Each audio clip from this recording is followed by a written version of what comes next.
Bem, basicamente o que eu vou falar aqui, o meu artigo, o meu paper, ele tem duas vertentes, uma vertente metodológica e uma vertente empírica. Eu venho tratar aqui que a discussão se o direito autoral ele é absoluto, se ele é fora do direito civil, se ele tem que ser analisado pontualmente ou unicamente, isso é uma discussão descontextualizada, uma discussão vetusta, não tem palavra melhor do que isso. O direito autoral, o que acontece? Ele veio de uma transformação que ocorreu no seio do direito civil. O direito civil no século XIX, ele estava no Código, era o direito dos códigos. O Código Civil era a Constituição. Só que com o passar do tempo veio uma série de transformações sociais com que o Código não passou a regular. Ele não conseguia mais com a sua complexidade e rigidez. Nisso o direito autoral ele entrou, assim como o Código de Defesa do Consumidor, o Estatuto da Criança e do Adolescente. O direito autoral ele saiu do Código Civil e passou a ser regulado autonomamente. Foi a partir desse momento que eles ganharam uma autonomia, não só o direito autoral, como esses outros estatutos. No entanto, com o passar do tempo, verificou-se que o ordenamento, ele entrou em crise, porque o ordenamento ele é sistemático, orgânico, unitário. Ele não pode comportar uma principiologia contrária entre si. E com isso a gente teve a Constituição da República unificando esse ordenamento. Entendeu? Então, a gente teve uma reaproximação dos institutos de direito privado, reaproximação de todos esses ramos, assim entre o direito autoral e o direito civil, de modo que o direito autoral ele é complementado pelo direito civil. Então, essa é a minha vertente metodológica. Para comprovar isso, eu trago alguns dados empíricos, como decisões do STJ, em que a gente tem o RESP 655035, em que o STJ ele aplica a teoria de responsabilidade civil para possibilitar a indenização por dano moral, com violação de direitos autorais. Então é ridículo pensar que não seria possível uma violação de direitos autorais, um ressarcimento de direitos autorais, porque a teoria da responsabilidade não está prevista na lei de direito autoral. Então ela é uma legislação especial que é regrada na teoria geral pelo Código Civil. Então aqui a gente tem uma lacuna de lei, é uma lacuna imprópria, né? E um outro caso seria um caso de abrandamento dos rigores da lei de direito autoral, que a gente tem os RESPs 439, 441 e 329 e 860, em que há um abrandamento da aplicação da multa do artigo 109 da Lei de Direito Autoral, em que eles recorrem tanto ao artigo 5º da LIC, que fala que o juiz, na aplicação do ordenamento, ele tem que atender aos fins sociais, e fazem também uma analogia aos artigos 412 e 413 do novo Código Civil, em que fala que o juiz ele pode reduzir a multa, a cláusula penal.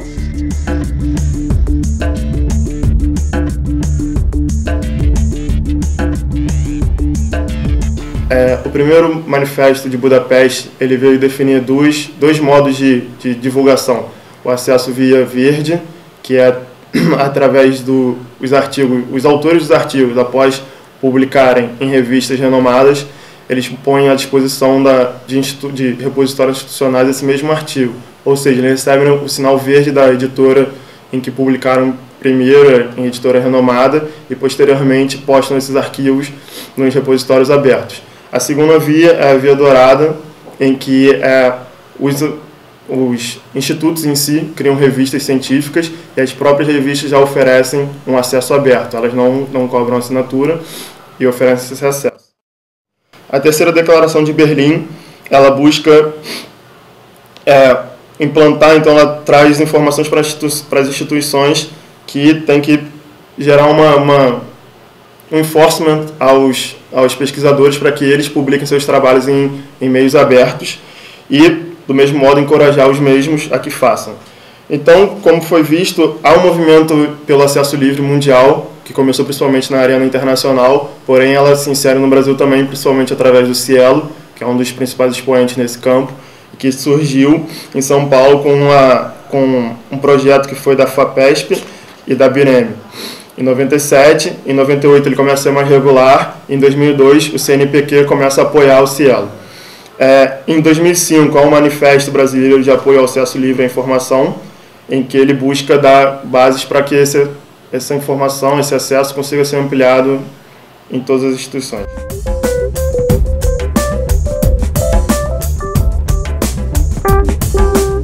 O contexto histórico do mercado musical no Brasil, né, desde a década de 60, é dominado pelas multinacionais, de modo que os investidores se apropriam das obras musicais por meio de contrato de cessão normalmente definitiva. Isso leva com que o direito autoral acabe tendo as pessoas tendo uma contrariedade ao direito autoral, tendo em vista que o dinheiro normalmente remunera as empresas e não os próprios criadores.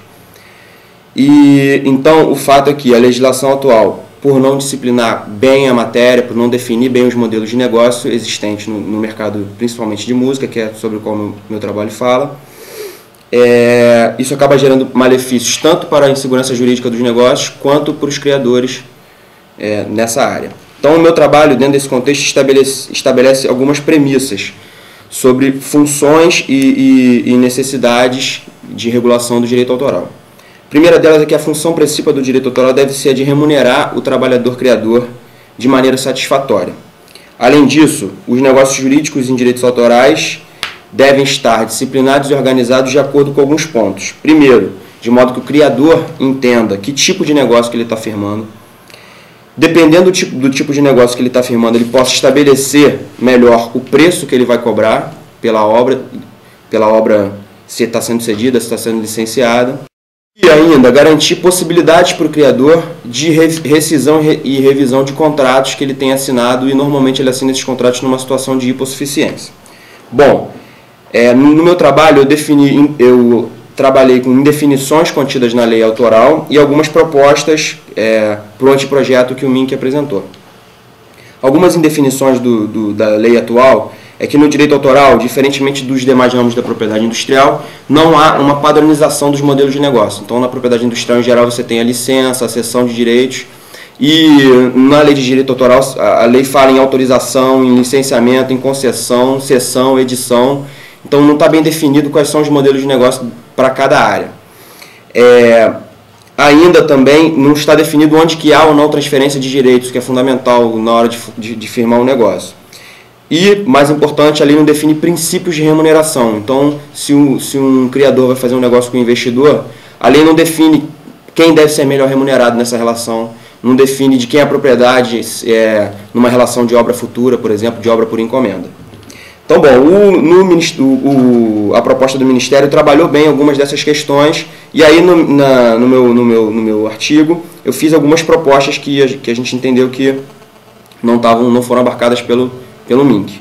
A primeira delas é que logo nos primeiros artigos da lei, a gente colocou uma proposta no primeiro A, que haja um artigo definido claramente que a função principal do direito de autor é remunerar o criador e que a maior parte da verba obtida com a utilização econômica das obras seja usufruída por ele. Além disso, no artigo 5º, que tem definições trazidas pela lei, né, além da definição de licença que foi proposta pelo MINC, a gente também colocou definições de cessão como transferência total e definitiva dos direitos e edição como uma espécie de licença, uma licença exclusiva. Então, a licença genérica é onde não há transferência de direito, é uma autorização de uso em que não há transferência de direito. A cessão é a transferência total e definitiva dos direitos, isso é importante. Definir a cessão como algo que seja algo definitivo para evitar, para fazer com que o autor possa definir melhor o preço das obras. E a edição como uma espécie de licença em que não há transferência de direitos, em que o editor se obriga a difundir a obra ganhando para ele o direito de reproduzi-la.